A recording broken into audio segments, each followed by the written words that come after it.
Hello guys, welcome back to my channel. कैसे हैं आप लोग? आई होप आप लोग बहुत अच्छे होंगे। सो गाइस, आज मैं लेके आई हूँ कि कई बार हमारी लाइफ में एक ऐसा दिन आता है जिसमें हमें इस एक ही दिन में बहुत सारे काम करने होते हैं और हमें उन काम को करने के लिए इतना स्ट्रेस होता है, इतना प्रेशर होता है हमारे ऊपर उन काम को करने का, और हमें समझ ही नहीं आता। हम उस स्ट्रेस में इतने ज़्यादा परेशान हो जाते हैं कि हमें समझ ही नहीं आता है कि हम क्या चीज़ करें, हम इन कामों को किस तरह से मैनेज करें। तो उसका एक बहुत ही ईजी तरीका है मेरे पास, जिसको हम ऐसे कर सकते हैं। जैसे कि हमने पीटीएम जाना है, हमें खाना बनाना है, हमारा कोई रिलेटिव हॉस्पिटल में है, हमें उसको भी देखने जाना है, घर का कुछ इंपॉर्टेंट सामान ख़त्म हो रहा है, हमें वो भी मार्केट से भी लेके आना है। तो ऐसे बहुत सारे काम हैं कि मैंने एक एग्जाम्पल दिया है आपको। काम आपके अपने होंगे, आपको पता होगा कितने काम होते हैं, क्या क्या हमें करना है। उस हिसाब से आप अपने काम को ऐसे आप एक टाइम टेबल टाइप का बना लेंगे अपना कि हमें काम को इस तरीके से करना है। तो हम क्या करेंगे, जो हमारे लिए जो चीज़ सबसे ज़्यादा इंपॉर्टेंट होगी, तो हमारे सबसे इंपॉर्टेंट हमारे लिए क्या होगा, पीटीएम, जो हम बिल्कुल मिस नहीं कर सकते जाना। तो हम सबसे पहले सुबह हम पीटीएम में गए, 9 से 10 की पीटीएम थी, हम पीटीएम में चले गए।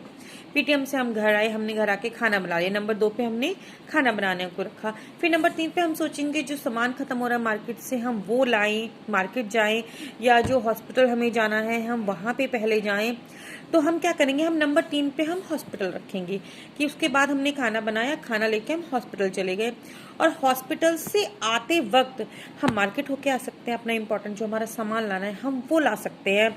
और उसके बाद जो भी आपके काम है, तो हमें इसको इस तरह बहुत ही सिस्टमैटिक तरीके से हमें करना है कि क्या चीज़ हमारे लिए इम्पॉर्टेंट है उसको हमें पहले रखना है। उसके बाद में इसी तरह से काम को ऐसे मैनेज करेंगे, एक आपके पास एक ऐसे टाइम टेबल सा बन के आ जाएगा। उसके अकॉर्डिंग हम अपने दिन को इस तरह से पार्ट कर लेंगे कि हमें इस तरीके से हमें करना है। तो बहुत ही इतनी इजीली तरीके से आपका वो दिन निकल जाएगा, आपके सारे काम भी हो जाएंगे और आपको पता भी नहीं चलेगा।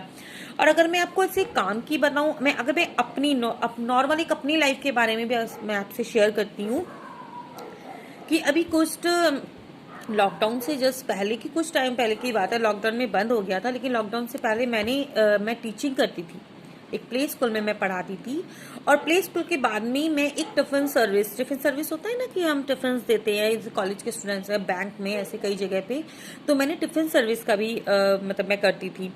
तो मैं क्या करती थी, मैं सुबह 4 बजे उठती थी, और 4 बजे उठने के बाद में मुझे 8 बजे तक मुझे 28 लोगों का खाना बनाना होता था। तो मैं उसको किस तरह से मैनेज करती थी, मैं सुबह उठती थी, मैंने झाड़ू लगाई, पोछा लगाया, मतलब घर की क्लीनिंग करी, और उसके बाद में मैं नहा के फिर मैं किचन में गई। किचन में जाके मैंने खाना बनाया, एक दाल है, एक सब्जी है, और एक टिफिन में 6 रोटी जाती थी। मतलब कॉलेज के जो बच्चे होते थे उनको 8 बजे टिफिन चाहिए होता था, वो 8 बजे मेरे घर पे टिफिन लेने आ जाते थे।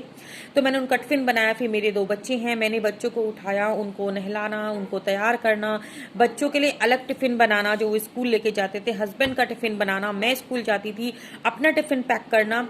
उसके बाद में मेरा स्कूल का टाइम जो था, सिर्फ मेरे लिए मैम ने एक मैनेज कर रखा था कि मैम ने मुझे सिर्फ 9 बजे बुलाती थी, बाकी सभी टीचर्स के लिए स्कूल 8 बजे का था। बट उन्होंने सिर्फ मेरे लिए, कि मेरे को इतना काम रहता था मेरे लिए, तो उन्होंने मेरे का 9 बजे का टाइम रखा था। तो मैं 9 बजे स्कूल जाती थी, तो अपना मैं टिफिन में लेके जाती थी, 4 टिफिन हमारे घर के पैक होने, और जो मेरे पास टिफिन सुबह जाते थे। उसके बाद मैं 9 बजे स्कूल जाना है, स्कूल से मैं वहाँ से 12 बजे मेरी छुट्टी होती थी। फिर मैं घर आती थी, घर पे आने के बाद में दाल सब्जी सब, चावल में सब कुछ सुबह बना के जाती थी। फिर आने के बाद में दोपहर में 12 बजे, 12:15 बजे मैं घर पहुँचती थी। उसके बाद में मैं जो बाकी जो मेरे दोपहर के जो टिफिन जाने होते थे बैंक में, तो मैं उनके लिए मैं जाके चपाती बनाती थी। चपाती बनाने के बाद में मैं वो टिफिन पैक करती थी। टिफिन पैक करने के बाद में मैं बैंक में खुद से मैं टिफिन देने जाती थी, जिस बिकॉज मेरे हस्बैंड ऑफिस जाते थे, वो सिर्फ सुबह मॉर्निंग के ही टिफिन देते थे, वो देते थे। बाकी दोपहर में जो बैंक के टिफिन थे वो मैं खुद देने जाती थी। एक बैग लेके मैं वहाँ टिफिन देने जाती थी, टिफिन देने बैंक में मैं टिफिन देती थी। उसके बाद में मैं मेरे बच्चों को स्कूल लेने जाती थी, उनको स्कूल से लेके मैं घर आती थी। फिर जो सुबह का जितना मेरा फैला होता था घर में, ये थे बर्तन होते थे, कुछ टिफिन जो मेरे टिफिन में दे के आई हूँ, तो लास्ट डे के जो टिफिन मुझे वापस मिलते थे उनको धोना, बच्चों का चेंज करना, बच्चों को खिलाना, उनको टाइमली सुलाना, उनको सुला के फिर मैं मार्केट जाती थी। मार्केट जाके मैं डेली लाती थी फ्रेश सब्जी। मैं इवनिंग के टिफिन बनाने के लिए मैं सब्जी लाती थी, और 28 टिफिन मेरे शाम को थे और 25 टिफिन मेरे सुबह थे। इस तरीके से मैं टिफ़िन बनाती थी। फिर उनके लिए मैं मार्केट जाके सब्जी लानी, फिर इवनिंग की सारी मुझे तैयारी करनी, और उसके बाद में मेरे हस्बैंड शाम को आते थे, तब वो शाम के टिफ़िन वो देते थे, और उसके बाद फिर जो टिफ़िन वापस फिर आते थे, फिर उनको करना, किचन मैनेज करनी, बच्चों की पढ़ाई, और मतलब सब कुछ इतना था। और रात को फिर जाके मैं आराम से बैठती थी सब करके, खाना वाना खा के। तो वही एक काम को मैनेज करा किस तरीके से। और आपको पता है मैंने कभी कोई मेड नहीं रखी, मैं सब कुछ खुद करती थी। कि मैंने कभी नहीं कि मैंने कोई, हाँ कभी इमरजेंसी में, जैसे मैं स्कूल हूँ, मेरे पीछे कई बार कोई टिफ़िन का ऑर्डर आ जाता था, तो होता था कि भाई या तो मना कर देते थे, या मेरी हेल्प के लिए मैं किसी को, मैंने भी फ्रेंड थी, मैंने उनको बोल रखा था कभी इमरजेंसी में ज़रूरत पड़े तो था, नहीं तो मैंने कभी कोई मेड नहीं रखी। सारा काम मैंने घर का, बच्चों का, मार्केट का, बाहर का, मैंने सब मैनेज करा, और इतने ईजिली तरीके से हो जाता, मुझे कभी फील ही नहीं हुआ कि हाँ मतलब। और आज पता है, आज मैं सोचती हूँ ना, जबकि मैंने ही इतना किया है और मैं वो किस तरह से मैनेज करती थी, तो बहुत ही, बस वही है कि एक सिस्टमैटिक तरीके से हमें उस चीज़ को मैनेज करना होता है कि मुझसे कैसे करें।